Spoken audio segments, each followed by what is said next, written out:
त्याला मी क्लिक केलं. हा, आता मी स्क्रीन शेअरिंग करते. हा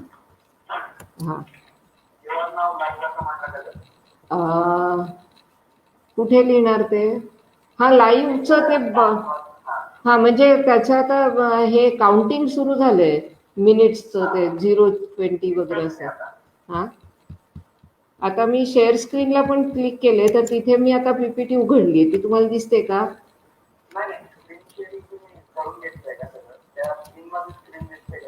हो.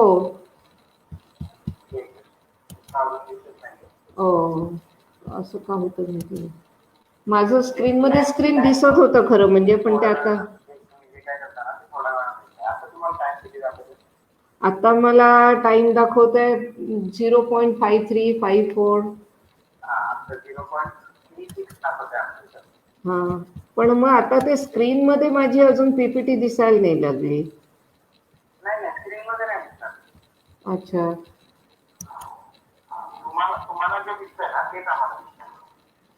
हो, पण मला अजून तरी काय, कारण माझी पीपीटी हा, स्क्रीन शेअरिंग केलंय, माझ्या स्क्रीन मध्ये दुसरा स्क्रीन पण आलाय, पण त्याच्यामध्ये माझी पीपीटी अजून दिसत नाहीये. अच्छा. हा. हो. हा. हा.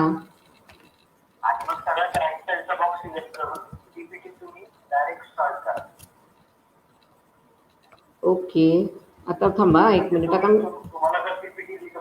हा, पण मला ती दिसते, ती माझ्या स्क्रीनची दिसते ना, ती काय? हा, मग तुम्हाला दिसते का ती? हा, ठीक आहे. हा, तर मग आता मी त्या ह्याला क्लिक करते. अच्छा, हा, मग करू का सुरू? सुरू करायचं का? सुरू करायचं का? हा.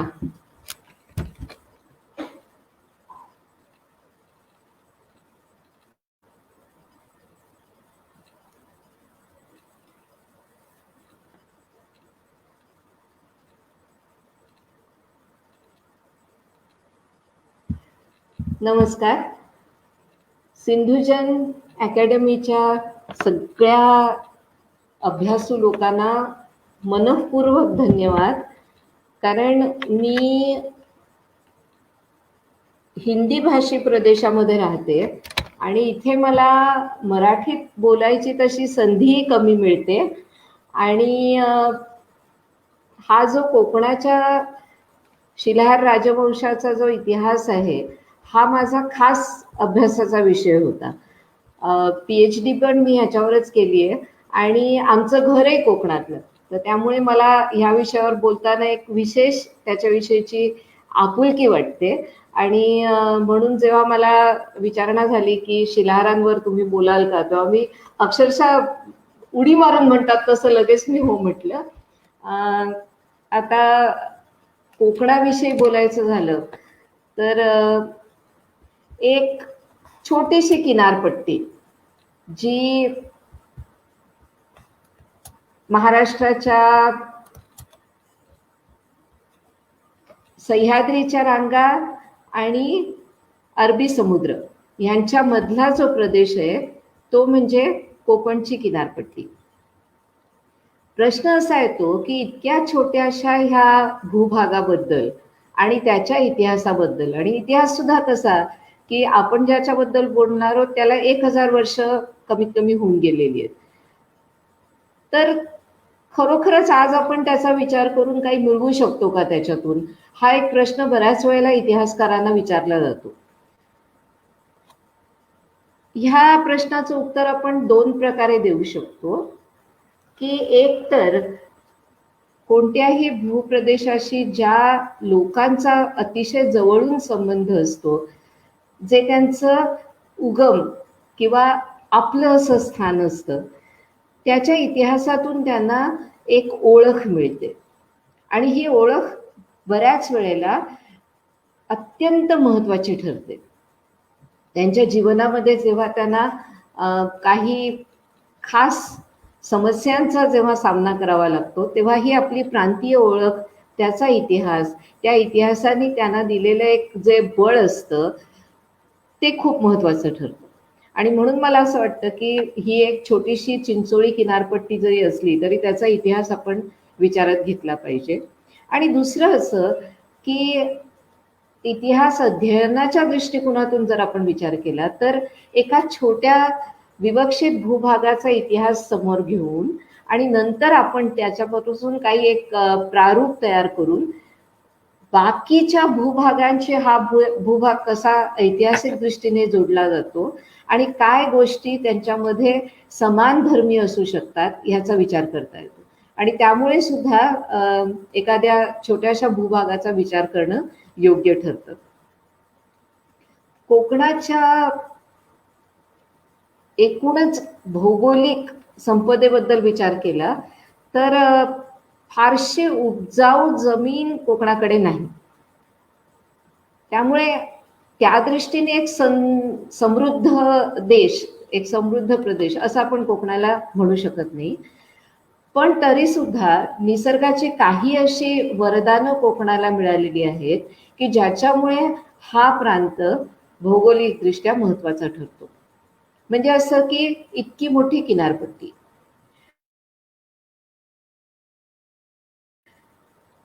ही जी किनारपट्टी आपण ज्या महाराष्ट्राच्या कोकण विभागाची म्हणतो ती पूर्ण आपल्याला घेऊन जाते मलबारच्या किनाऱ्यापर्यंत म्हणजे केरळापर्यंत.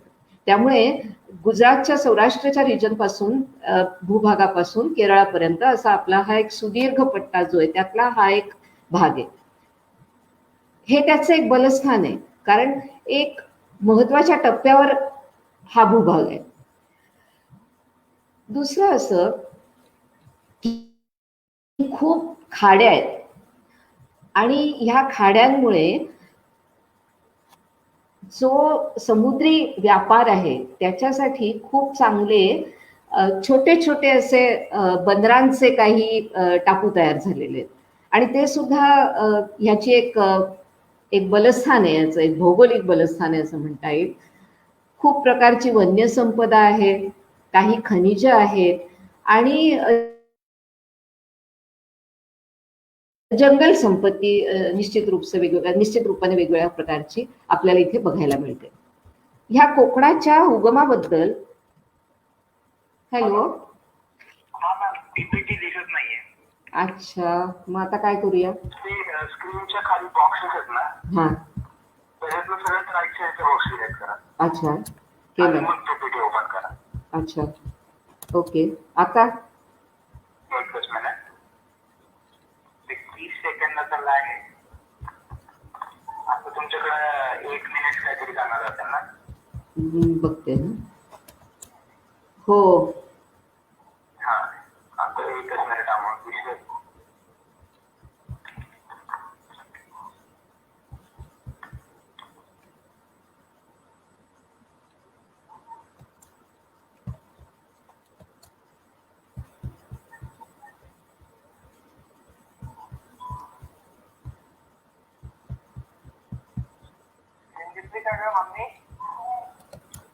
नाही दिसत मग सोडून दिसते का मम्मी?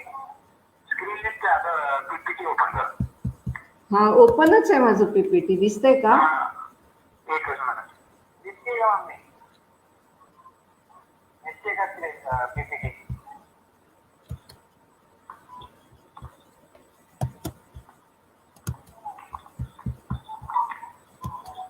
अजून कॅमेरा दिसतो ना? काय दिसतोय? कॅमेराच दिसतंय. ती जी स्क्रीन आहे ना ज्याच्यात तुम्ही दिसताय त्याच्या खाली छोटे बॉक्सेस आहेत ना, हो, त्याच्यातलं सगळ्यात राईट साईडचा बॉक्स सिलेक्ट केला का? हो केला. तो ग्रीन झाला, आता ग्रीन कलरचा झाला तो. हा, फक्त एक ब्लँक स्क्रीन असेल त्याच्यात ह्युमन नसेल. हा बरोबर आहे, तसंच त्यालाच केलं. आणि तो पहिल्यांदी ग्रे कलरचा होता तर तो ग्रीन झालाय.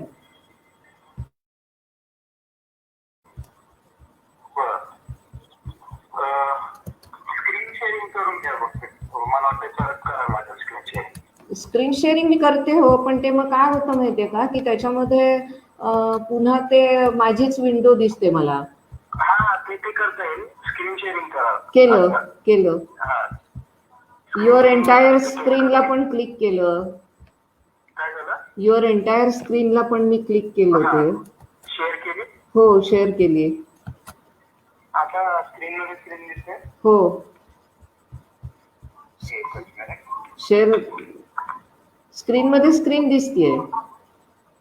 स्क्रीन मध्ये स्क्रीन दिसते ना? हा. एकच मिनिट. आता दिसतं का? एक मिनिट.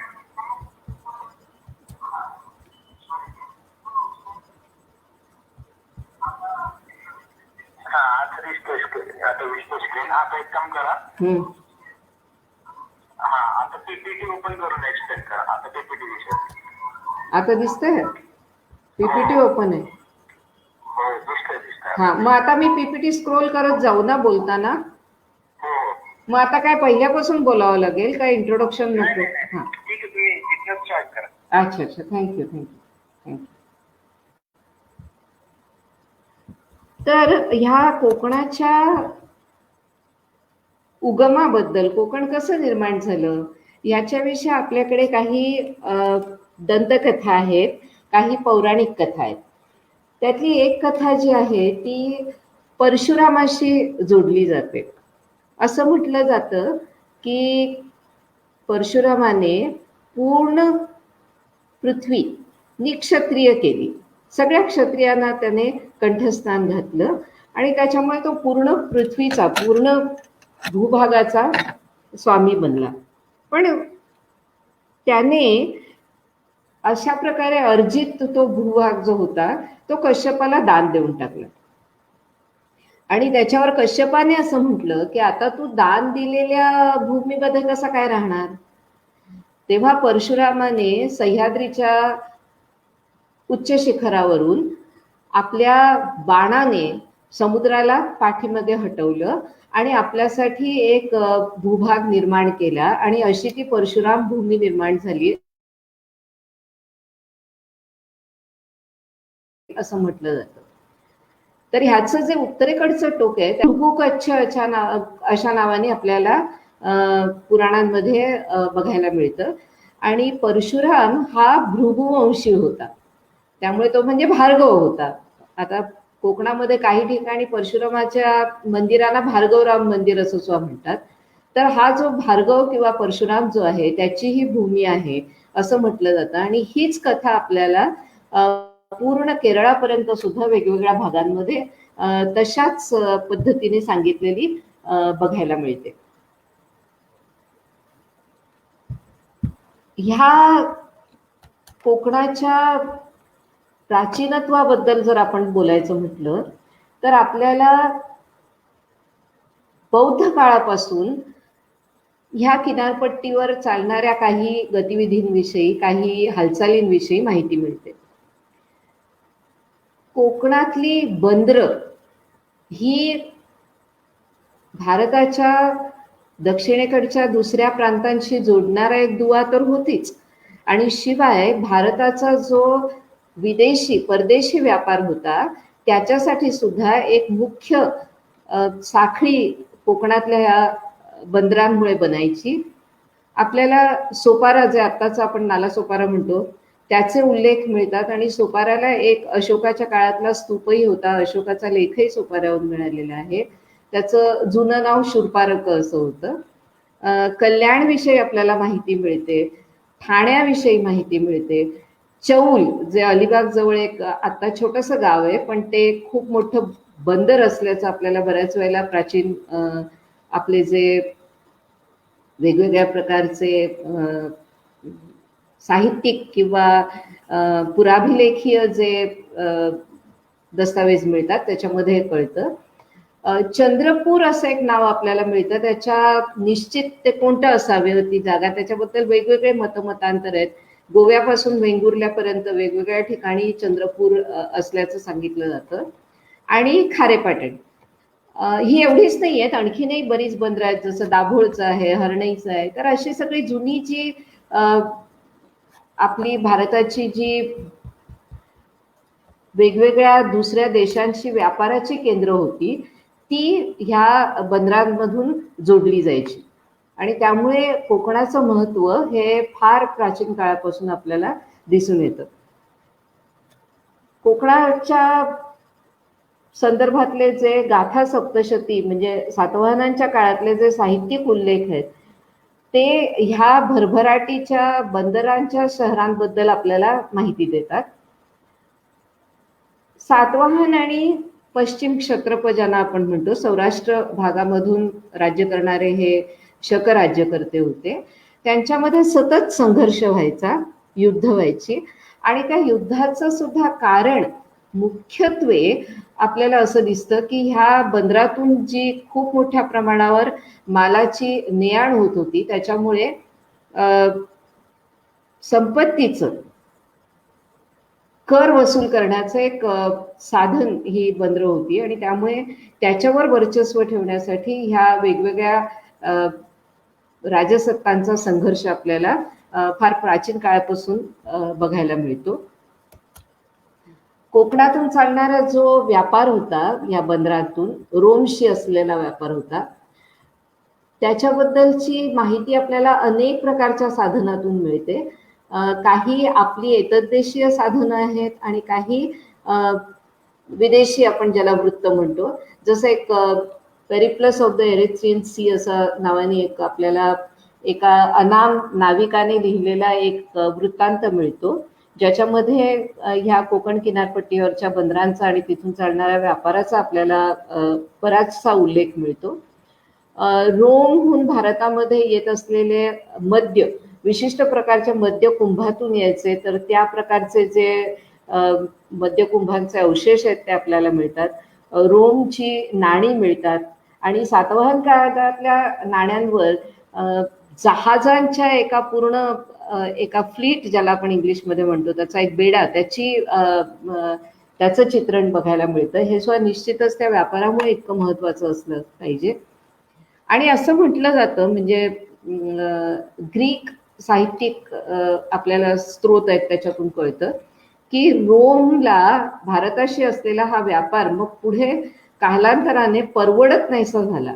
कारण काय व्हायचं की भारतातून सगळ्याच चैनीच्या विलासाच्या वस्तू ह्या रोममध्ये जायच्या आणि त्याच्या बदल्यात मग भारतीय व्यापारी फक्त सोनं मागायचे, कारण भारतामध्ये आयातीत कराव्या लागतील अशा फारच कमी वस्तू होत्या. त्यामुळे सोनं, तर इतकं सोनं भारताला देणं काही रोमला परवडत नव्हतं आणि त्याच्यामुळे हा व्यापार हळूहळू त्याला प्रोत्साहन देणं कमी झालं आणि तो व्यापार हळूहळू संपुष्टात आला. पण ह्याच्यामुळे कोकणाचं जे आर्थिक महत्व आहे बाकी भूप्रदेशातल्या राज्यांसाठी ते पुन्हा अधोरेखित झालं. ह्या कोकणामध्ये शिलाहार राज्यकर्ते जे आपल्याला साधारणपणे इसवी सनाच्या 8व्या शतकापासून 12व्या शतकाच्या मध्यापर्यंत राज्य करताना जे दिसतात ते कोकणातले मूळ लोकांपैकी नव्हते. राष्ट्रकूटांची जी राजवट आहे ती आपल्याला महाराष्ट्रातल्या मराठवाडा भागामध्ये त्याचा उद्गम दिसतो. तर ह्या राष्ट्रकूटांनी जेव्हा कोकणाचा प्रांत आपल्या अधीन केला तेव्हा त्यांनी आपल्या मांडलिक रूपांनी शिलाहारांना तिथे राज्यकर्ते म्हणून स्थापित केलं. तेव्हा शिलाहारांच्या शिलालेखातून, ताम्रपटातून आपल्याला ही माहिती मिळते की ते आपल्याला राष्ट्रकूटांचे मांडलिक म्हणवून घेण्यामध्ये, सामंत म्हणवून घेण्यामध्ये खूप एक त्यांना गौरव वाटायचा त्याच्यामध्ये आणि तो आपल्याला त्यांच्या अभिलेखातून दिसतो. राष्ट्रकूट एक खूप शक्तिशाली, बलशाली असं साम्राज्य होतं आणि त्या साम्राज्याचा हा एक भाग असणं हे सुद्धा राजकीय दृष्ट्या आणि हा जो पूर्व मध्यकाल आपण ज्याला म्हणतो, जो अत्यंत घडामोडी खूप तीव्र गतीने घडत असलेला, वेगवेगळ्या प्रकारची राजनैतिक समीकरणं बनत होती, वेगवेगळ्या सत्ता उदयाला येत होत्या आणि त्या आपले प्रभावाची आपली क्षेत्र जी आहेत ती खूप विस्तारत होत्या. त्याच्यामध्ये हा कोकणाचा प्रांत राष्ट्रकूटांशी जोडला जातो.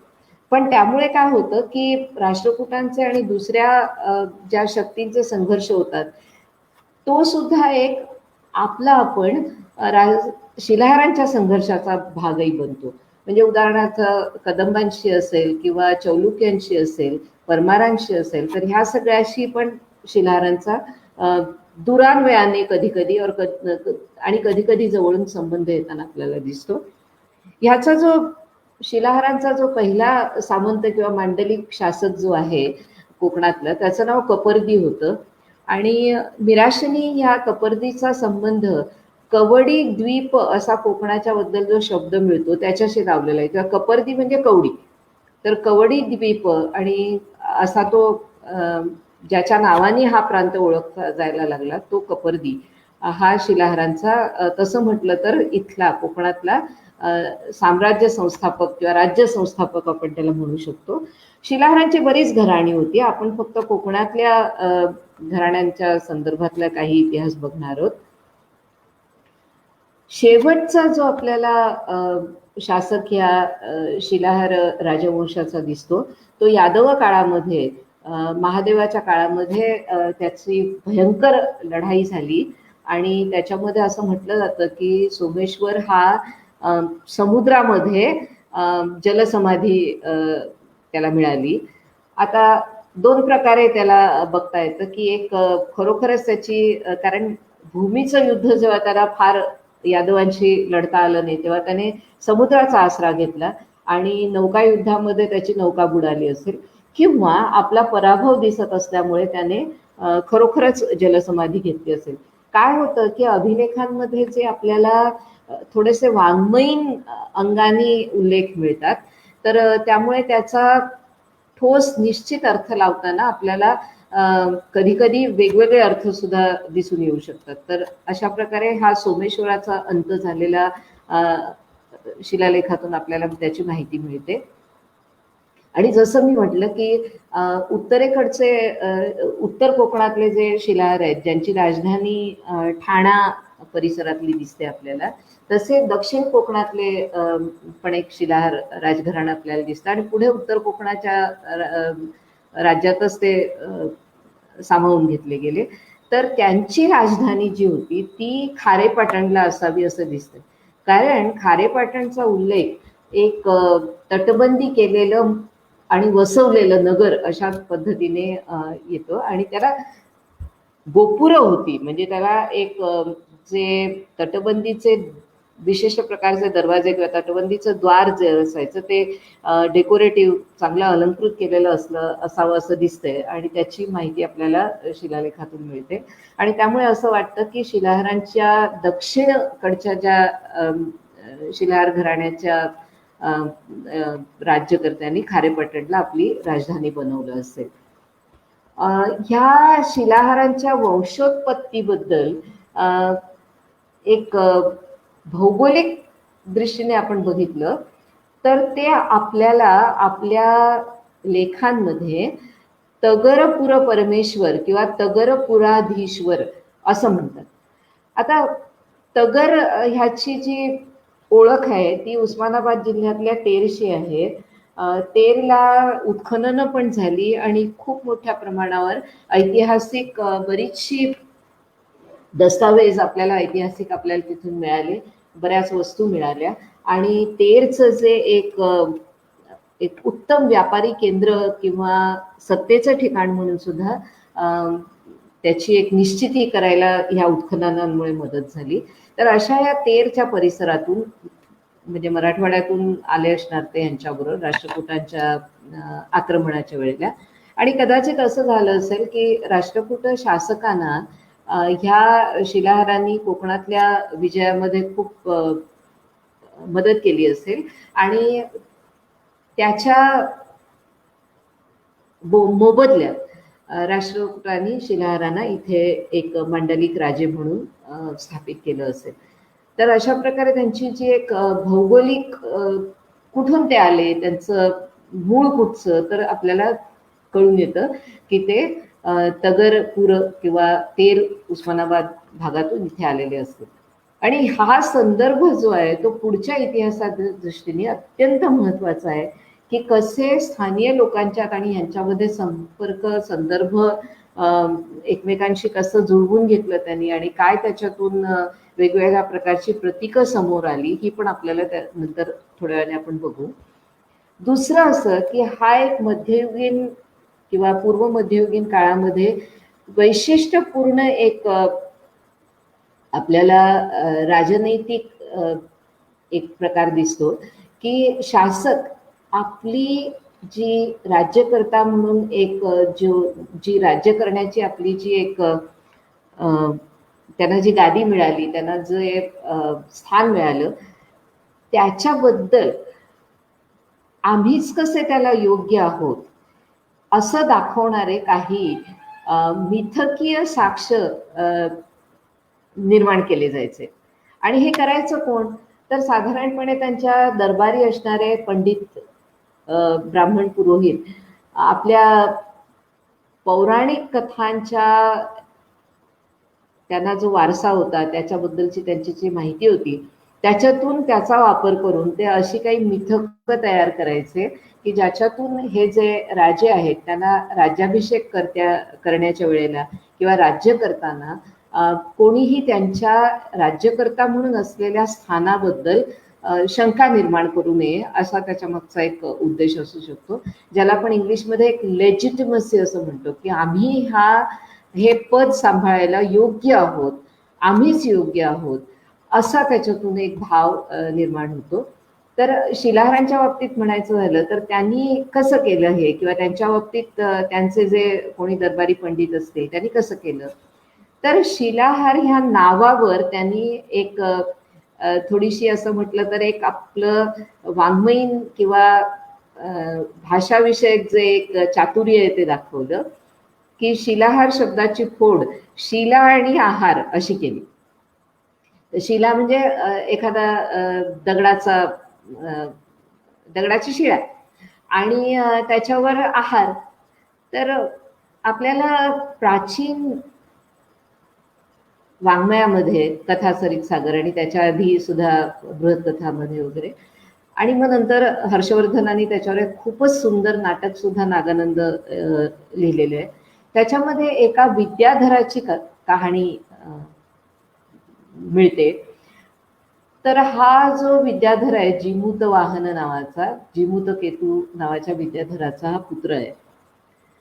तर अशी कथा सांगितली आहे की तो ह्या समुद्रकिनाऱ्याच्या परिसरामध्ये आलेला असताना त्याने एका स्त्रीचं रुदन ऐकलं आणि त्या स्त्रीजवळ जाऊन त्याने विचारलं की बाई ग तू का रडतेस? तर तिने सांगितलं की मी नागकुलातली आहे आणि माझा मुलगा शंखचूड त्याचा उद्या बळी जाणार आहे. तेव्हा विद्याधराने विचारलं की म्हणजे काय? तेव्हा तिने सांगितलं की गरुडामध्ये आणि आमच्या नागराजामध्ये असा एक संधी झालेला आहे की गरुडाने अशीच येऊन कितीतरी नागांची शिकार करू नये म्हणून रोज एक नाग स्वतःला एका शिळेवर आहार म्हणून बळी देतो, अर्पण करतो आणि गरुड त्या आहाराला आपल्या घेऊन जाऊन खातो आणि त्याच्यामुळे बाकी नागांचे प्राण वाचतात. तर आता माझ्या मुलाची पाळी आहे उद्या आणि त्यामुळे तो उद्या बळी जाईल. तर तिचं ते दुःख बघून विद्याधराला करुणा आली आणि त्याने सांगितलं की तू जा आणि रडू नकोस, तुझ्या मुलाला काही होणार नाही. आणि दुसऱ्या दिवशी हा विद्याधर जिमूतवाहन स्वतः त्या पाषाण शिळेवर त्याने स्वतःला अर्पण केलं आणि गरुडाने अत्यंत भुकेला असल्यामुळे लगेच त्याला खायला सुरुवात केली. पण थोड्या वेळाने गरुडाच्या लक्षात आलं की अरे हे तर माझं खाद्य नव्हे, हा नाग नव्हे. आणि मग गरुडाने विद्याधराला पण त्याचं शरीर जे चिरफाड झाली होती तेही नीट केलं आणि विद्याधराच्या सांगण्यावरून नागांना गरुडाने अभय दिलं. आता आपल्याला लक्षात घेण्यासारखं एक ह्याच्यामध्ये असं आहे की कोकणासारख्या किंवा असा हा भारतातला प्रघात आहे की जे थोडेसे दुर्गम, खूप जास्त जिथे लोक पोचत नाहीत आणि सामान्य बाकी भूप्रदेशांपासून वेगळे पडलेले जे भाग आहेत त्यांना नागलोक म्हणण्याचा एक प्रघात आपल्याला प्राचीन काळामध्ये दिसतो. कोकणाला सुद्धा तसं नागभूमी म्हटलेलं आहे. तर हे राज्यकर्ते जे बाहेरून आले आणि त्यांनी कोकणावर आपलं राज्य स्थापन केलं, तेव्हा कोकणच्या लोकांना त्यांनी आपली एक जी भूमिका आहे ती एका तुमचं रक्षण करणाऱ्याची भूमिका आहे असं ह्या मिथकातून दाखवायचा प्रयत्न केला असणार. आणि त्यामुळे गरुडापासून नागांचं रक्षण करणारा जीवूत वाहन तो आमचा पूर्वज आहे आणि आम्ही या नागांचं रक्षण करतो. आणि म्हणून जो रक्षण करणारा आहे तो विद्याधर आणि ज्यांचं रक्षण होणार आहे ते नाग, अशा प्रकारचं एक प्रतिकात्मक एक संबंध इथे आपल्याला प्रस्थापित होताना दिसतो. विचार करण्यासारखी गोष्ट आणखीन एक अशी आहे की शिलाहारांनी आपलं जे निशाण, आपला जो एक फ्लॅग तयार केला होता त्याला त्यांनी गरुडध्वज असं म्हटलेलं आहे आणि सुवर्ण गरुड अंकित असलेली ही ध्वजा आहे असं त्यांचं अभिलेखामध्ये आपल्याला दिसतं. म्हणजे एकीकडे सुवर्ण गरुडध्वज अंकित असलेली आमची ध्वजा किंवा अंकित असलेला ध्वज आमचं प्रतीक आहे, पण आम्ही तुम्हाला अभय देतोय, आमच्यामुळे तुम्हाला कोणत्याही प्रकारची हानी पोचणार नाही. तेव्हा ही मला असं वाटतं की ह्या छोट्या छोट्या गोष्टींच्या सुद्धा आपण एकमेकांशी असलेल्या संबंधांकडे विचार केला तर कशा घडामोडी घडत होत्या, कशी वेगवेगळ्या प्रकारची लोक एकमेकांच्या संपर्कात येत होती आणि एकमेकांच्या बद्दलचे एक स्वीकारार्हता जी आहे ती त्याच्यातून निर्माण होत असताना आपल्याला या मिथकातून दिसते. याचबरोबर शिलाहारांच्या संदर्भातलं आणखीन एक त्यांच्या उत्पत्तीबद्दलचं मिथक आपल्याला बघायला मिळतं. पण गंमत अशी आहे की ते फारच एकदाच मिळतं आणि नंतरच्या काळामध्ये ते शिलाहारांनी वापरलेलं दिसत नाही. तर ते काय आहे, तर असं म्हटलेलं आहे की शिलाहारांनी त्यांचा जो पूर्वपुरुष होता त्याने जामदग्न्याच्या शरापासून पश्चिम समुद्राचं रक्षण केलं. आता मजेदार एक गोष्ट आपल्याला इथे लक्षात घेण्यासारखी आहे की परशुरामाने तर ही भूमी निर्माण केली, त्यामुळे तो त्या भूमीचा जनक आहे. त्याच्यापासून पश्चिम समुद्राचं रक्षण कोण बरं करणार? आणि परशुरामाचा शत्रू म्हटला तर कोणी क्षत्रियच फक्त असतो. तर ही एक मिथकीय अवधारणा एक जी समोर आली होती एखादा, ती पटकन मागे पडली. ती नंतर पुढे आपल्याला शिलाहारांनी अंगीकार त्याचा केलेला दिसत नाही. ह्याची काय कारणं असू शकतात? तर एक जसं मी म्हटलं असतं की परशुराम भूमीच आहे, ती तो त्या भूमीचा जनक आहे, तेव्हा त्याच्यासमोर उभा ठाकणाऱ्या कोणत्या वीराची कल्पना ही स्थानिय लोकांना फारशी मान्य होण्यासारखी नसेल. दुसरं असं की ही मिथकीय जे सगळी जी प्रारूप आहे ती तयार कोण करत असे, तर ती पुरोहित वर्ग, ब्राह्मण वर्ग, पंडित वर्ग करत असे. तर कोकणातल्या ब्राह्मणांचा सुद्धा जनक परशुराम आहे. म्हणजे कोकणातल्या ब्राह्मणांच्या उत्पत्ती संबंधीची जी कथा आहे ती अशी आहे की परशुरामाने जेव्हा ही भूमी निर्माण केली तेव्हा त्या भूमीला राहण्यायोग्य करण्यासाठी आधी तिथे यज्ञयाग करायला हवेत, ती भूमी पवित्र करून घ्यायला हवी. आणि ती भूमी पवित्र करायला ब्राह्मण कुठून येणार, पुरोहित कुठून येणार? तर समुद्रकिनारी मिळणारे काही प्रेत त्यांना चितेवर पावन करून घेऊन त्यांच्यामध्ये प्राण घालून परशुरामाने त्यांना ब्राह्मण धर्माची दीक्षा दिली. आणि असे ते ब्राह्मण जे परशुरामाला यज्ञामध्ये सहाय्यभूत झाले ते कोकणातले मूळ ब्राह्मण, ज्यांना चित्तपावन असं म्हणतात किंवा कोकणस्थ ब्राह्मण असं म्हणतात. तर मला असं म्हणायचंय की ही जी शिलाहार नावाच्या कोणत्या तरी एका शूर योद्ध्याची कथा की ज्याने परशुरामाच्या बाणांपासून पश्चिम समुद्राचं रक्षण केलं, ही स्थानिय लोकांना फारशी पचनी पडण्यासारखी नसावी आणि म्हणून ती लवकरच मागे पडली. परशुरामाचा संबंध केवळ कोकणातल्या ब्राह्मणांशी नाहीये, तो कोळी आणि आगरी समाजाशी सुद्धा आहे.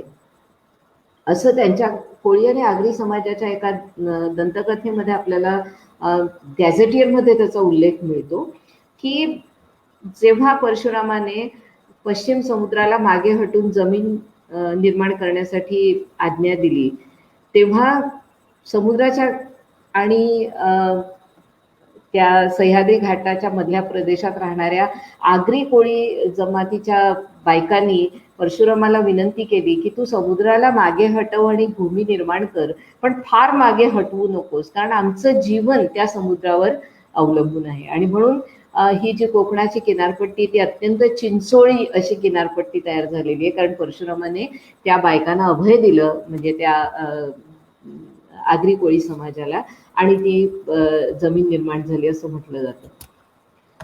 ह्या किनारपट्टीवरची आर्थिक जर आपण त्या किनारपट्टीवरच्या घडामोडी बघितल्या आणि विशेष करून या पूर्व मध्य काळातल्या 8व्या ते 12व्या शतकापर्यंतच्या, तर हळूहळू आपल्या असं लक्षात येतं जसजसे आपण अभिलेखीय आणि बाकी जे दस्तऐवज आपल्या हातात आहेत त्यांचा कालानुक्रमे विचार करायला गेलो तर पुष्कळशा नवीन जमिनी जोताखाली नांगराखाली आणल्या जात होत्या.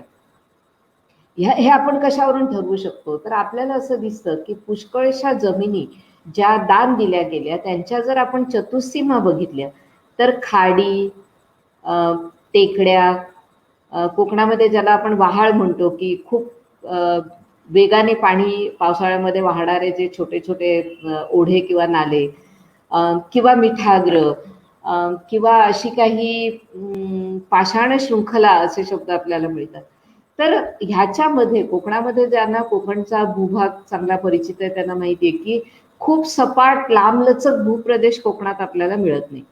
तर हा जो कोणत्याही अशा भौगोलिक ज्या काही भौगोलिक असे जे घटक आहेत त्याच्या मधली जी काही जमीन मिळेल ती कृषी योग्य बनवणं हा एक उद्योग या काळामध्ये 8व्या शतकापासून पुढे झालेला आपल्याला दिसून येतो. आणि त्यामुळे भरपूर विकास शेतीचा छोट्या छोट्या खाचरांमध्ये पण हा झालेला दिसतो. आणि समुद्र किनाऱ्याजवळची ज्याला एक आपण खार जमीन म्हणतो तर तिथे सुद्धा शेती व्हायला लागल्याचे उल्लेख आपल्याला शिलाहारांच्या लेखांमधून बघायला मिळतात. खूप महत्वाची दुसरी एक आर्थिक घडामोड जी आहे ती नारळी पोफळीच्या बागांचा विकास ह्या काळामध्ये होताना आपल्याला दिसतो. म्हणजे त्याची सुरुवात आपल्याला सातवाहन आणि क्षत्रपांच्या काळामध्ये झालेली नक्कीच कळते, कारण नहपाणाचा जो जावई वृषवदात किंवा उसवदात ज्याला म्हणतात त्याने 1000 नारळीच्या रोपांचं डोनेशन दान दिलेलं आपल्याला दिसतं. तर अशा प्रकारे कोकणाची भूमी जी आहे ती नारळी पोफळीच्या बागांसाठी निश्चित अत्यंत उपयुक्त आहे हे लक्षात येऊन हळूहळू तिथे त्या बागांचा विकास होत असलेला आपल्याला दिसतो. हे आपण कशावरून आणखी नक्की असं शिलाहारांच्या काळात हे होत होतं हे कसं म्हणू शकतो, कारण आपल्याला दक्षिण कोकणच्या शिलाहारांच्या अभिलेखामध्ये उल्लेख मिळतो की काही लाख पोफळं म्हणजे सुपाऱ्या राजाच्या चरणी अर्पण करून काही व्यापाऱ्यांनी आपले परंपरागत हक्क जमिनीवरचे किंवा व्यापाराचे किंवा आपल्या व्यापार आणि जमिनीशी संबंधित कारभाराचे सुरक्षित केलेले दिसतात. तर आता 4 लाख पोफळं कोणत्याही राजघराण्याला आपल्या घरात खायला तर नसतीलच.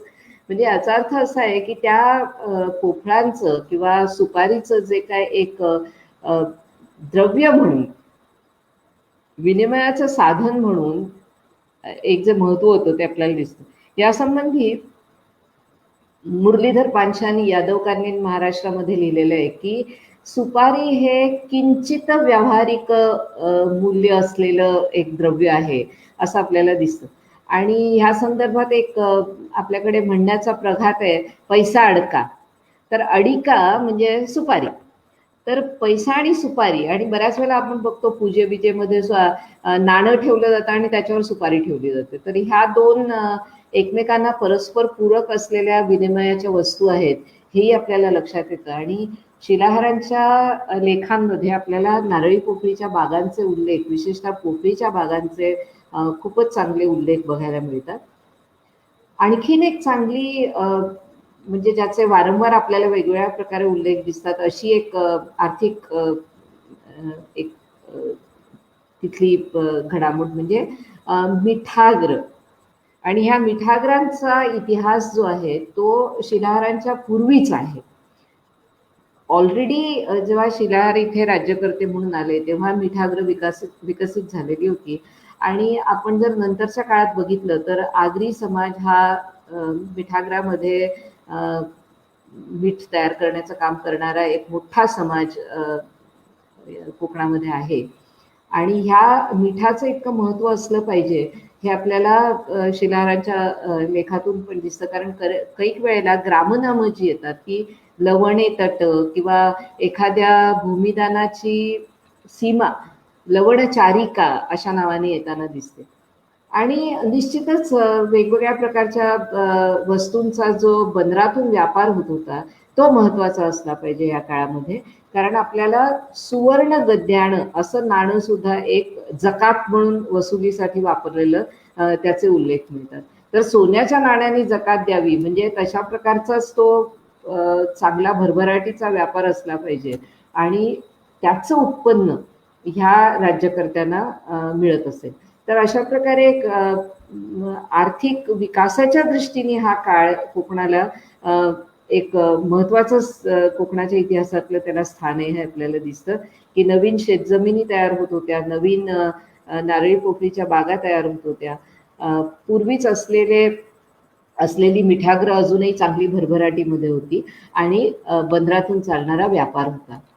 तसंच एक धार्मिक घडामोडींच्या बाबतीत जर आपण विचार केला तर कोकणामध्ये खास करून आपण जर मुंबई जवळच्या कान्हेरी लेण्यांचा विचार केला तर तिथे शिलाहारकालीन आपल्याला अभिलेख दिसतात. त्यामुळे बौद्धांचं इथे वसतिस्थान होतं आणि बौद्ध धर्म एका जीवित स्वरूपामध्ये, कारण बाकी देशातून तो बराचसा आपल्या देशाच्या भागातून विलुप्तप्राय झालेला होता, पण ह्या भागामध्ये तो अजून तग धरून असलेला दिसतो. आणि नुसतंच तग धरून असलेला नाही तर त्याच्या सगळ्या ज्या त्याचा जो कारभार आहे तो व्यवस्थित चाललेला असलेला दिसतो. कारण शिलाहारांच्या काळातले जे अभिलेख आहेत त्याच्यामध्ये अक्षय निवी असा उल्लेख येतो. अक्षय निवी म्हणजे फिक्स डिपॉझिट्स, म्हणजे असं काही दान दिलेलं दिसतं की त्या दानाच्या व्याजातून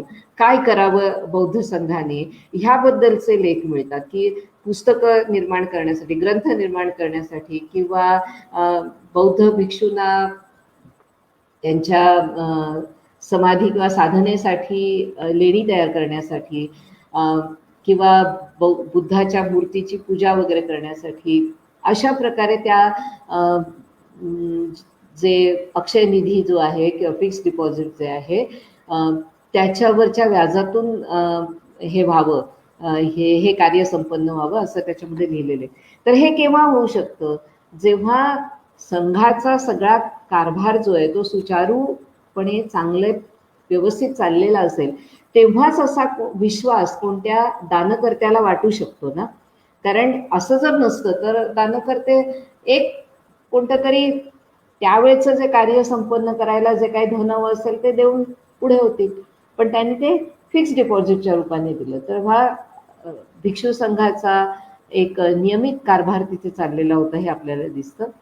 वैदिक काळा म्हणजे वैदिक शास्त्र आणि वैदिक साहित्य ह्याचं पठण पाठण नियमित रूपाने व्हावं अशासाठी ज्या भूमिदानांचे उल्लेख आपल्याला मिळतात त्याच्यामध्ये स्वकीय षटकर्म करण्यासाठी ब्राह्मणांना ही दानं दिलेली आहेत असं स्पष्ट म्हटलेलं आहे. की ज्याच्यामध्ये यजन, याजन, अध्ययन, अध्यापन ह्या महत्वाच्या गोष्टी आहेत. अग्निहोत्र चालवायचं आहे तर यजन याजनामध्ये सगळ्या वैदिक वेगवेगळ्या प्रकारच्या रिच्युअल्सचा कर्मकांडांचा, अनुष्ठानिक कर्मांचा उल्लेख येतो. आणि पठण पाठण म्हणजे हे वैदिक परंपरेचं पठण पाठण निश्चित होत असेल, किंवा ज्या ब्राह्मणांना दानं दिली गेली त्यांचे गोत्र प्रवर, त्यांच्या वेदशाखा, त्यांची विशिष्ट त्याच्याबद्दलची म्हणजे जसं आता क्रमविद वगैरे असे शब्द मिळतात की ज्यांनी एका विशिष्ट परंपरेनुसार वेदांचं अध्ययन केलेलं आहे असे उल्लेख मिळतात. तेव्हा त्यांना आणून आणि काशीसारख्या ठिकाणी आत्ता जिथे मी बसले तर तिथून कोकणामध्ये ब्राह्मणांना आमंत्रित केलं गेलं, तेव्हा निश्चितच वैदिक परंपरेचा प्रचार प्रसार करण्यासाठी त्यांना तिथे दानं दिली गेली, भूमिदानं दिली गेली आणि वसवलं गेलं, हे आपल्याला शिलाहारांच्या काळामध्ये झालेलं दिसतं. जे पौराणिक देवी देवता आहेत त्यांचे खूपसे उल्लेख आपल्याला शिलाहारांच्या अभिलेखातून मिळतात. जसं ब्रह्मा, विष्णू, शिव, वेगवेगळ्या प्रकारच्या देवी ह्यांचे उल्लेख आपल्याला ह्याच्यामध्ये मिळतात. पण त्याच्याच बरोबर काही स्थानीय देवी देवता सुद्धा मिळतात. म्हणजे आता काही ठिकाणी असे नावं मिळतात, उच्छा देवी, वाऊल थाय. तर ही नावं आपल्याला पौराणिक देवी देवतांच्या नावांमध्ये कुठे दिसत नाही. याचा अर्थ काय आहे की त्यांना ते स्थानीय स्वरूप असेल. आणि एक लक्षात घेण्यासारखी गोष्ट अशी आहे की ह्या देवी देवतांचा जो स्थानीय ह्या देवींचा खास करून ही मातृदेवी आपल्याला तिथल्या ज्या ग्रामदेवी असलेल्या दिसतात तर त्या चतुस्सीमांमध्ये येतात. म्हणजे ज्या ब्रह्मदेय जमिनी दिल्या जायच्या दानाने त्यांच्या चतुस्सीमा दाखवताना ह्या अशा प्रकारच्या देवींचा उल्लेख असणं, ह्याने आपल्याला दोन गोष्टी दिसतात. एक तर स्थानीय लोकांची जी स्थानीय दैवतं होती ती पौराणिक देवी देवतांचा इथे प्रचार प्रसार होत असताना सुद्धा आपल्या मूळ रूपामध्ये त्यांचं जे महत्व आहे ते कमी झालेलं नव्हतं, ती तिथेच होती. आणि दुसरं असं की चतुस्सीमा किंवा एखादी हद्द सांगताना जेव्हा त्यांचा उल्लेख येतो ह्याचा अर्थ त्यांचं स्थान तिथून हलणार नाहीये, ते स्थिर स्थानामध्ये तिथे आहेत. नाहीतर त्याची चतुस्सीमा कशी काय सांगितली जाईल किंवा ती लेखामध्ये कशी काय लिहिली जाईल. तेव्हा हा जो एक स्थानीय देवतांचा, विशेषतः ग्रामदेवतांचा जो उल्लेख आहे तो आपल्या धार्मिक इतिहासाच्या दृष्टीने मला तरी असं वाटतं की ह्या काळातला फार महत्वाचा आहे. हळूहळू मात्र काही स्थानीय देवी देवतांना पौराणिक देवी देवतांची जी मोठी रूप आहेत जशी शिव किंवा विष्णू ह्यांच्यामध्ये समाहित करून घेण्याची पण एक प्रक्रिया जी आपल्याला पूर्व मध्य काळामध्ये पूर्ण भारतवर्षामध्ये बघायला मिळते, ती कोकणातही होत होती बहुतेक. ह्याचे एकच उदाहरण मी इथे देईन की एका भिवंडी जवळ एक लोणाड नावाचं गाव आहे जिथे आजही ते मंदिराचे अवशेष आपल्याला बघायला मिळतात. लोणादित्याचा उल्लेख आहे. आता लोणादित्य मधला लोण शब्द आहे तो मिठाशी संबंधित आहे आणि आदित्य म्हणजे सूर्य. तर हे आपल्याला एक ह्याची संगती अशी लावता येते की जो आगरी समाज म्हणा किंवा जो स्थानीय समाज मीठ तयार करण्याच्या आपल्या आर्थिक क्रियेमध्ये होता त्यांच्या दृष्टीने निश्चितच सूर्याचा ताप हा फार महत्वाचा असणार आहे. आणि त्यामुळे त्यांनी सूर्यपूजा कोणत्या रूपामध्ये समजा केलेली असेल, पण जेव्हा त्यांचं जे सूर्यपूजेचं रूप आहे ते पौराणिक ह्या धर्मामध्ये जेव्हा हळूहळू सामावून घेतलं गेलं तेव्हा त्याला लोणादित्याचं रूप दिलं गेलं.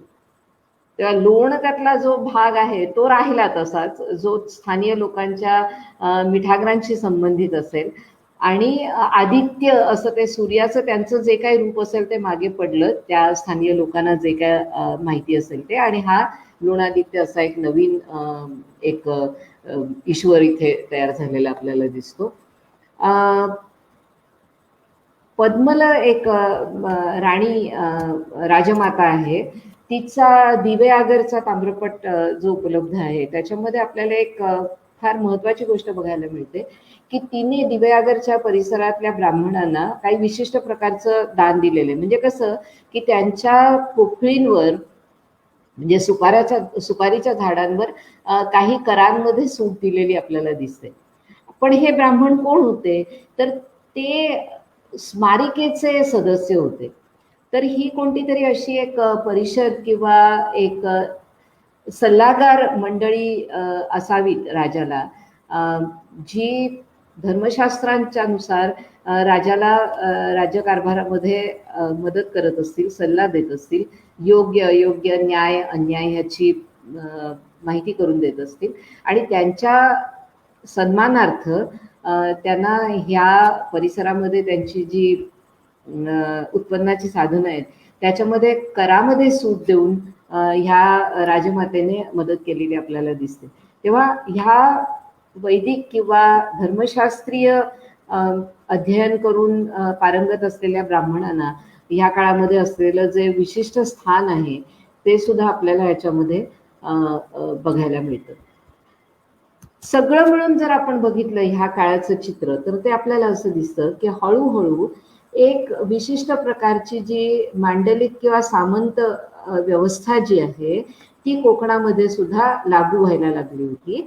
आणि ती कोणत्या कोणत्या माध्यमातून होत होती, तर ब्रह्मदेय ज्या भूमी आहेत, म्हणजे ब्राह्मणांना किंवा विशिष्ट प्रकारच्या वैदिक परंपरेच्या लोकांना भूमिदानं दिली जात होती आणि त्या अनुषंगाने राजाच्या राज्यकारभाराविषयी किंवा त्याच्या काही नीती नियमांविषयी प्रचार प्रसार होत होता आणि लोकांमध्ये शासकांच्या बद्दल एक त्यांच्या बाजूचं जनमत तयार करण्यामध्ये ह्या ब्राह्मण पुरोहितांचा एक सहभाग होत असेल असं ह्या वेगवेगळ्या प्रकारच्या दानांमधून आपल्याला बघायला मिळतं. मंदिर ही सुद्धा एक संस्था म्हणून खूप चांगली नावारूपाला यायला लागली होती. खारेपाटणच्या अभिलेखातून आपल्याला फारच चांगली याची माहिती मिळते की माळी, कुंभार, तेली अशा सगळ्यांची वेगवेगळी कुटुंब ही त्या मंदिराशी जोडली जात होती आणि त्यांनी मंदिराला नियमित सेवा द्यावी मंदिरांना आणि त्याच्याबद्दल त्यांना काही भूमी मिळत होती. इव्हन त्याच्यामध्ये आपल्याला देवदासींचे उल्लेख मिळतात. तेव्हा अशी सगळी एक मंदिर नावाची एक संस्था तयार होतीये की ज्याच्यामध्ये असे सगळे सेवक वर्ग एक तयार होतोय आणि तो त्या मंदिराच्या उत्पन्नाचा एक भाग बनतो आणि मंदिराला आपली सेवा देतो. अपरार्क असा एक अपरादित्य हा राजा जो आहे शिलाहारांचा, त्याच्या नावाने याज्ञवल्क स्मृतीवरची एक टीका प्रसिद्ध आहे, अपरार्क टीका म्हणून. तर ती आपल्याला कळतं असं की धर्मशास्त्रांचे काही जे खास नियम आहेत जे जातीसंस्थेच्या किंवा वर्णसंस्थेच्या संबंधातले आहेत म्हणा किंवा स्त्रियांच्या संबंधितले आहेत म्हणा, जे कारुकर्म करणारे लोक असतात, शिल्पी असतात, त्यांच्या संदर्भातले म्हणा किंवा राजाची काही विशिष्ट त्याचे अधिकार म्हणा किंवा त्याची कर्तव्य म्हणा ह्याचं असतात, तर या सगळ्याचं एक पुनरुज्जीवन कोकणामध्ये होत असणार आणि म्हणून एक जी टीका लिहिली गेली ती अपरार्क राजाच्या नावाने आहे. आता आपल्याला ही गोष्ट सर्वविदित आहे की प्रत्यक्ष राजानेच बसून ती लिहिली असेल असं नाही, पण राजाच्या प्रोत्साहनाने ती लिहिली गेली नक्की. आणि अशा प्रकारे कोकणातल्या सारख्या एका छोट्याशा भूभागामध्ये सुद्धा याज्ञवल्क्याच्या धर्मशास्त्राला पुन्हा इथे एक मान्यता देण्याची आणि नव्याने ती समोर आणण्याचा हा जो एक उद्यम केला गेला त्याच्याकडे आपण ह्या सामंती प्रथेच्या विकासाच्या दृष्टिकोनातून बघितलं पाहिजे. याचं एकच उदाहरण मी इथे देईन की हळूहळू एक काय करावं आणि काय करू नये याच्याविषयीची मतं जास्त मजबूतीने किंवा जास्त आग्रहाने प्रतिपादली जात होती. म्हणजे अपरार्क असं म्हणतो की अभ्यास किंवा स्वाध्याय हा प्रत्येक गृहस्थाने केलाच पाहिजे, पण त्याच्यामध्ये तो असं म्हणतो की बौद्धादी दर्शनांचा अभ्यास त्यांनी करू नये आणि तसं केलं तर ते लघुपातक मानलं जाईल. किंवा विवाहित स्त्रियांनी पतीच्या निधनानंतर खास करून ब्राह्मण स्त्रियांनी सती जावं आणि ते शोकाकुल परिस्थितीमुळे नव्हे तर ते कर्तव्य म्हणून. तर अशा प्रकारे हळूहळू काही ठोस असे नियम बनायला लागले होते आणि त्याच्यामध्ये त्याला आपण एक बंदिस्तपणा म्हणतो तो यायला लागलेला होता, तो आपल्याला दिसतो. आणि हे सामंत प्रथेचं खास वैशिष्ट्यच आहे आणि ती हळूहळू तशी मजबूती येत जाते. राज्यकर्त्यांचे काही आपल्याला आदर्श दिसतात ते सुद्धा या धर्मशास्त्रीय जे काही नीती नियम आहेत त्याच्यामध्ये व्यवस्थित बसताना आपल्याला दिसतात की बाबा त्यांनी ब्राह्मणांचं रक्षण करावं, ब्राह्मणांना दानं द्यावीत, किंवा जे आपल्या शरण आलेले असतील त्यांना अभय द्यावं, युद्धामधून विन्मुख होऊ नये, आपलं जे कर्तव्य आहे क्षत्रिय धर्माचं पालन करावं इत्यादी अशा गोष्टी दिसतात. स्त्रियांच्या बाबतीत काही गोष्टी आपल्याला विशेष करून इथे लक्षात घेता येतात आणि त्या जर आपल्याला एक अभ्यासाचा विषय म्हणून त्याच्याकडे बघायचं असेल तर काय करावं लागेल, ह्या अभिलेखातून मिळणाऱ्या स्त्रियांचे उल्लेख काय काय आहेत, प्रत्यक्ष ह्या स्त्रिया कोण आहेत, त्यांची ऐतिहासिक ओळख, तो एक भाग आपल्याला करून घ्यावा लागेल की ज्याच्यामध्ये राजमाता ह्या स्त्रीला मला असं वाटतं की खूप महत्त्व असलेलं आपल्याला दिसतं, किंवा पुत्रीला सुद्धा महत्त्व आहे. रट्टराजाच्या ताम्रपटामध्ये आपल्याला तिच्या म्हणजे पुत्रीच्या योगक्षेमासाठी दान दिलेलं आपल्याला आढळतं. राजमातेच्या बाबतीमध्ये पद्मलाची किंवा लीलावती वगैरे अशी वेगवेगळी नावं आपल्याला दिसतात. पण राणी म्हणून काही विशेष कोणत्याही स्त्रीला काही विशेष दर्जा होता असं आपल्याला ताम्रपटांमधून तरी दिसत नाही. बहुपत्नीत्व अगदी नक्की होतं. अनेक राजस्त्रिया असलेल्या आपल्याला दिसतात, म्हणजे राणी वसा असलेला दिसतो. एक ज्याला आपण लिंगानुभावात्मक काही विशेष अशा रचना किंवा त्याच्याबद्दलचे संकेत ह्या काळामध्ये कसे आपल्याला दिसतात किंवा कसे ग्राह्य होत होते, मान्य होत होते, त्याची काही उदाहरणं आपल्याला इथे बघता येतात. उदाहरणार्थ एखाद्या राजाची जर खूप स्तुती करायची असेल तर लेखामध्ये असं म्हटलेलं आहे की त्याची कीर्तिलता शत्रूच्या स्त्रियांनी केलेल्या अश्रुपाताच्या सिंचनामुळे आकाशापर्यंत पोचली. म्हणजे त्या राजाचं जे शौर्य आहे ते दाखवण्यासाठी स्त्रियांची दयनीय स्थिती कशी आहे ही त्याच्यामध्ये एक रूपकाने दाखवली गेलेली आहे. किंवा असं म्हटलेलं आहे की एखाद्या शासकाने आपल्या शत्रूची अशी दाणादाण उडवून दिली आणि त्या सगळ्या राज्याची अशी दैन्यावस्था करून टाकली की त्या राज्यातल्या स्त्रिया आपल्या सुंदर स्तनांना झाकण्याचं सुद्धा बाण न ठेवता छाती पिटत म्हणा किंवा असं म्हणजे आक्रोश करत, दुःख प्रकाश करत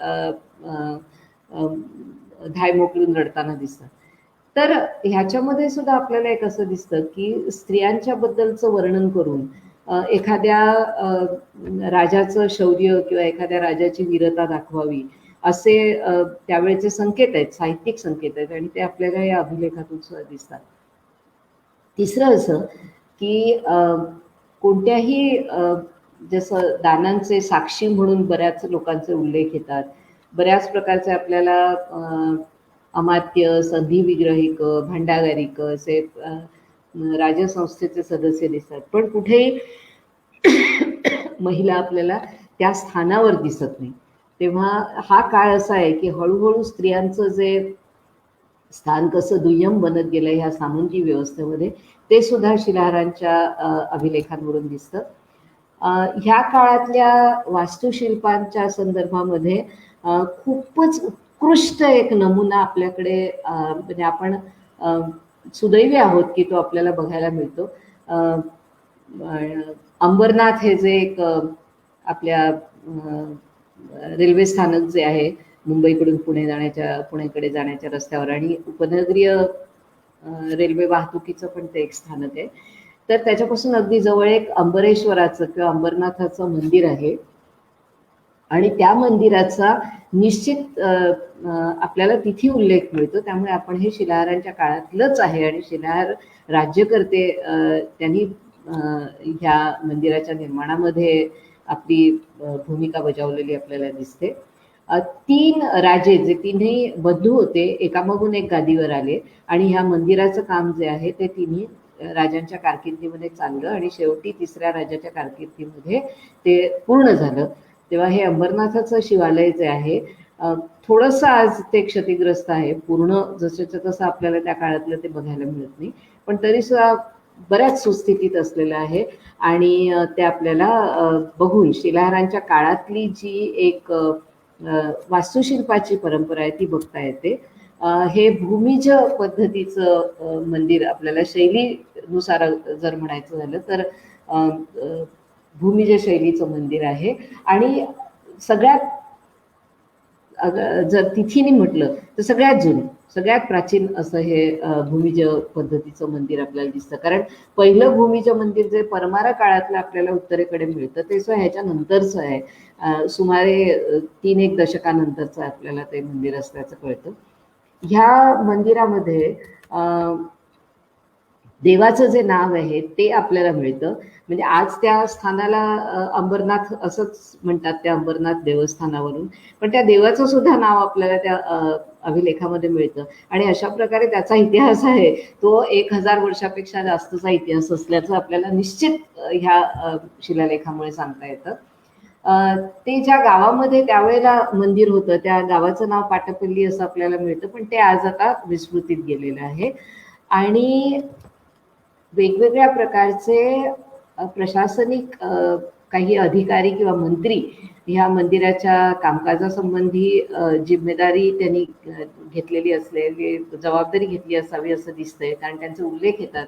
आणि खास करून लघु राजगुरू असे उल्लेख मिळतात. तर ह्याचा अर्थ काही धर्मसंस्थेच्या विशिष्ट अधिकाराच्या लोकांनी ह्या मंदिराच्या निर्माणामध्ये जातीने लक्ष घातलं असावं आणि हे मंदिर तयार झालं असावं. त्याच्याबद्दलची दंतकथा अशी आहे की स्वयंभू शिवलिंग त्या वावधन नदीच्या काठी होतं. आता ती नदी म्हणजे अगदीच नाला झालेला आहे आणि खूपच दूषित पाणी त्याच्यातून वाहतंय, पण एकेकाळी तो खूप चांगला स्वच्छ पाण्याचा झरा असेलच नक्की. तर त्या स्वयंभू लिंगाचं स्थान तसंच्या तसं ठेवून त्याच्या अवतीभोवती मंदिर बांधलं गेलेलं आहे. त्यामुळे वास्तुरचनेच्या दृष्टीने सुद्धा फारच वैशिष्ट्यपूर्ण आहे. आणि म्हणून आपल्याला जर आपण अंबरनाथला गेलो तर त्या शिवालयामध्ये गर्भगृहामध्ये प्रवेश करताना पायऱ्या 8-9 पायऱ्या असं उतरून खाली जावं लागतं आणि मग तिथे आपल्याला ते शिवलिंग बघता येतं. आणि बाकी मंदिर मग, आणि त्यामुळे काय झालंय की ते उंच जोत्यावर जशी मंदिरं बांधली जायची मध्ययुगीन काळामध्ये तसं ते नाहीये. ते भूमी जे आहे भूमीतूनच जसं काही निर्माण झालंय वर आले असं दिसतंय आणि ते त्या शिवलिंगाच्या रचनेमुळे असेल. हा एक त्याचा जनरल व्ह्यू. ह्याच्याहूनही खूप चांगली चांगली चित्र तुम्हाला बघता येतील. इंटरनेटवर अंबरनाथची खूप चित्र आहेत आपल्याला ती बघता येतील. आणि ज्यांना शक्य आहे त्यांनी जाऊन नक्कीच या मंदिराचं अवलोकन करावं. मला खूप आनंद होतोय सांगताना की कुमुद कानिटकर म्हणून एका संशोधिका विदुषींनी 13 वर्ष ह्या मंदिरासंबंधी अभ्यास केला आणि त्यांचं पुस्तक रूपाने तो अभ्यास आता प्रसिद्ध झालेला आहे. ह्याच फेब्रुवारीमध्ये ते पुस्तक आलेलं आहे. तर ज्यांना अधिक याच्याविषयी माहिती हवी असेल, अधिक जिज्ञासा असेल, त्यांनी जरूर ते पुस्तक वाचावं आणि त्याच्याविषयीची माहिती घेऊन मग नंतर त्या मंदिराला जर आपण भेट दिली तर आपल्याला खूप जास्त आनंद मिळू शकतो 1000 वर्षापूर्वीच्या ह्या स्थळाला भेट दिल्याचा. ह्या मंदिरामध्ये काही वैशिष्ट्यपूर्ण शिल्प आहेत जी फार सगळीकडे बघायला नाही मिळत. तर ब्रह्मा हा हळूहळू मागे पडत गेलेला देव आहे. तो काय फारसा मग जनमानसामध्ये इतका रूढ राहिला नाही, पण या ब्रह्माचं एक फार सुंदर शिल्प आपल्याला इथे बघायला मिळतं. त्याच्या अंकावर सावित्री आहे, तेव्हा ब्रह्मा आणि सावित्री त्याच्या हातामध्ये हे पोथी आहे. ही पळी असते ना जी यज्ञामध्ये आहुती देण्यासाठी वापरतात ती आहे. आणि त्याचा हंस हा जो त्याचं वाहन आहे तो इथे त्याच्या पायाशी असलेला आपल्याला दिसतो. शिल्प प्रत्यक्ष तिथे बघताना तुम्हाला जास्त आनंद येईल त्याचा. हे कालीचं शिल्प आहे ते फारच सुंदर आहे. अतिशय लाईव्हली नृत्यरत अशी ही काली आहे. आणि काली हे रूपच खूप विचार करण्यासारखं आहे. आणि असं एक आपल्याला प्रतीत होतंय की शैव हा जो पंथ आहे त्याच्याबरोबर हा कालीचा पंथ सुद्धा महाराष्ट्राच्या या भागामध्ये हळूहळू लोकांमध्ये रूढ व्हायला लागला असेल कदाचित, आणि म्हणून हे कालीचं इतकं सुंदर, अगदी लगेच नजरेत येण्यासारखं शिल्प आपल्याला दिसतं. तशी चामुंडा सुद्धा इथे आपल्याला दिसते. ती प्रेतासन आहे, तिच्या पायाखाली प्रेत आहे. तेव्हा काली, चामुंडा हे सगळ्या, तसं म्हटलं तर तांत्रिक असलेल्या देवता ह्या सुद्धा इथे आपल्याला कोरलेल्या दिसतात.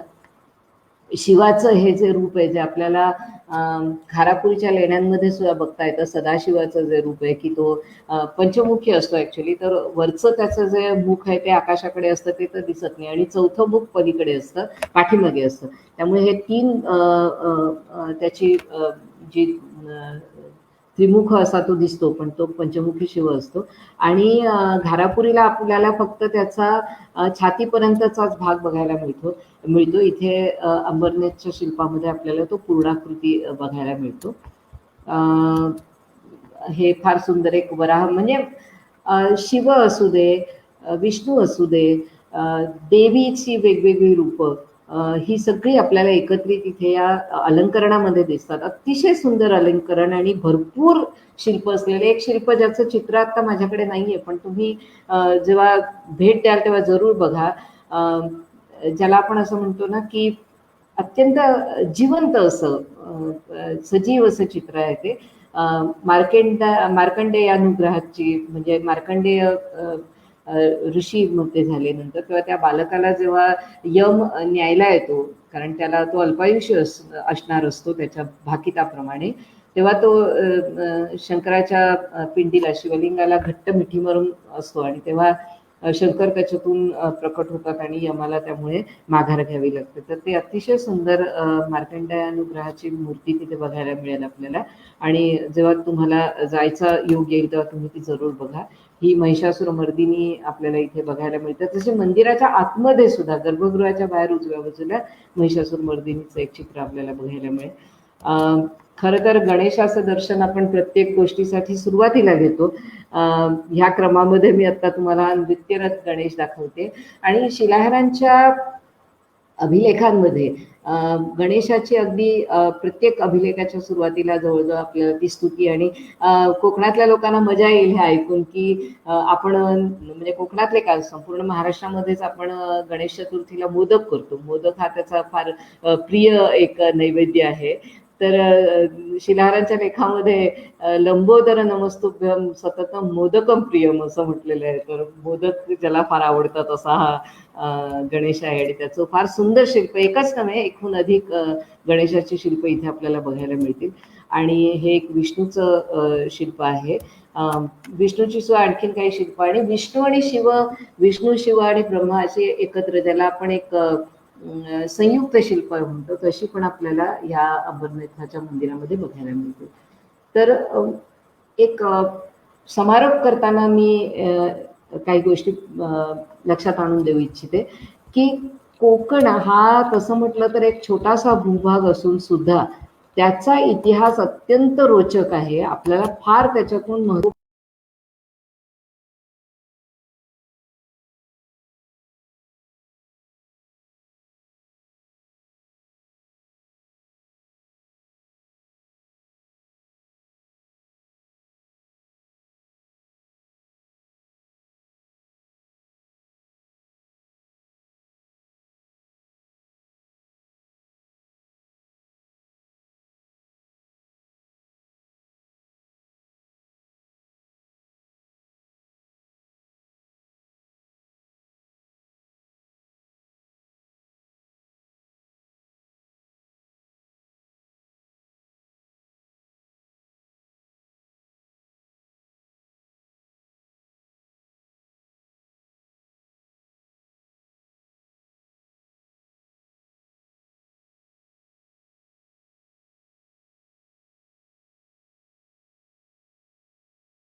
आता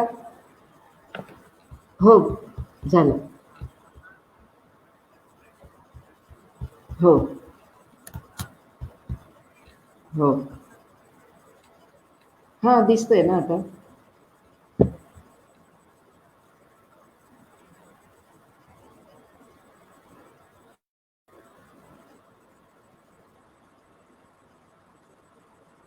दिसतंय ना आता. हॅलो. हा हा आता दिसतंय ना. आता फक्त हा लेफ्ट साईडची स्क्रीन क्लिक करा सगळ्यात म्हणजे बॉक्स. हा हा ठीक आहे आता ठीक. हा मग आता हे करायचं ना, कॉमेंट्स मध्ये जायचं ना. हो हो हा वरती शेजारी दिसतात कॉमेंट्स.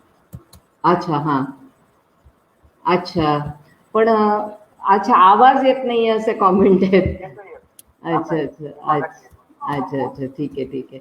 हा मला कॉमेंट्स दिसत आहेत पण मग madam please share your PPT. हा ते जुने कॉमेंट्स आहेत. अच्छा अच्छा ठीक आहे. मग आता काय प्रश्न आता दिसत नाही आता आहेत तर हा त्यांना सांगा की आज तुम्हाला काही प्रश्न असतील तर आता विचारा. काय. त्यांना असं सांगा की तुम्हाला जर काही प्रश्न असतील तर विचारा. ते कमेंट सेक्शन मध्ये त्यांचे प्रश्न टाकतील त्याचे तुमचं उत्तर. मग हा सांगते. ह्या माझ्या एका छोट्याशा निवेदनानंतर कोणाला काही कॉमेंट्स करायचे असतील किंवा प्रश्न विचारायचे असतील तर आपण आता ह्या कॉमेंट बॉक्सच्या माध्यमातून त्याच्यामध्ये सहभागी होऊ शकतो.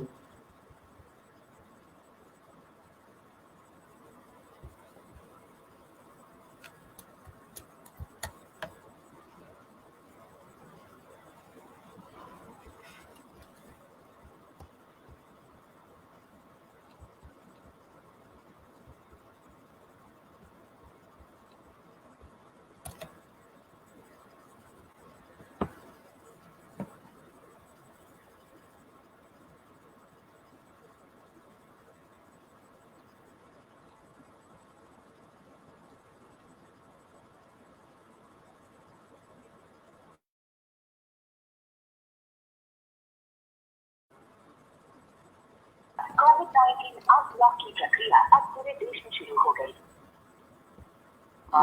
हा एक काहीतरी आलंय त्या प्रश्नाचं उत्तर मग मी देते आता आणि मग आपण बंद करूया कारण मला ना आता खूप वेळ झाला ते कानाला लावून त्रास होतो.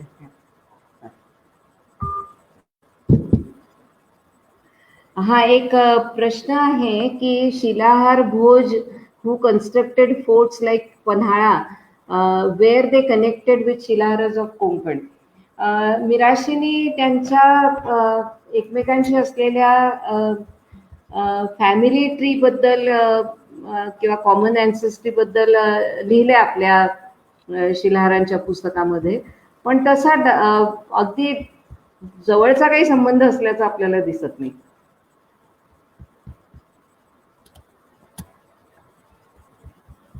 मला तरी असं वाटतं की खूप उशीर झालाय तेव्हा आता आपण आजचा जो हा सेशन आहे हा इथे थांबूया आणि सिंधुजन अकॅडमीला मी पुन्हा एकदा धन्यवाद देते आणि असाच कधी योग आला तर आपण पुन्हा एकमेकांच्या समोर येऊ आणि आणखीन काही महाराष्ट्राबद्दल कोकणाबद्दल बोलू. धन्यवाद.